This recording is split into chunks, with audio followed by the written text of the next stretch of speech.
NCP, জামাত, আরেকটি পাগলের দল আছে না, ওই যে এবি পার্টি, আমার বাংলাদেশ বলে, ওই ব্যারিস্টার ফুয়াদ পাগল, যিনি ব্যাঙের মতো লাফায় বক্তব্য দিতে গেলে, এদিক এদিক খালি টেম্পারে। ওনারা বলে ৭১কে বিশ্বাস করে না, ১৬ ডিসেম্বর বিজয় দিবস বিশ্বাস করে না। তারা কি বিশ্বাস করে? ২৪-২৪-এর রাজাকার তারা, কারণ তারা পাকিস্তানপন্থী। কারণ একটি সরকার সরিয়ে দিলে কিন্তু দেশ স্বাধীন বলে না। দেশ স্বাধীন হয়েছে ১৯৭১ সালে, অনেক মা বোনের ইজ্জতের বিনিময়ে, অনেক ভাই বোন মা বাবার রক্তের বিনিময়ে। কিন্তু তারা এই ৭১কে মুছে দিতে চাচ্ছে। ৭১ মুছাটা কি এতই সোজা? এই তিনটি দল, জামাত, এনসিপি আর ব্যারিস্টার ফুয়াদের যে এবি পার্টি, এই তিনটি দল মিলে কি ৭১কে মুছে দিতে পারবে?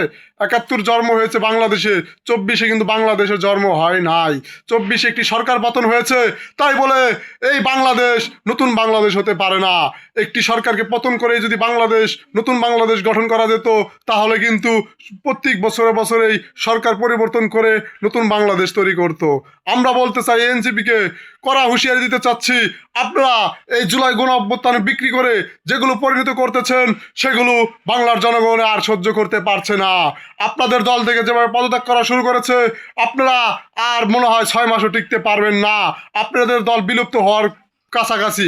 কিন্তু নির্বাচন কমিশনকে বলতে চাই, এই ফালতু দল এনসিপি, ফালতু দল গণ অধিকার পরিষদ, এই দুটি দলকে নিবন্ধন বাতিল করে আমাদের শান্তি কল্যাণ পার্টি এসকেপি অবশ্যই নিবন্ধন দিতে হবে, অবশ্যই নিবন্ধন দিতে হবে।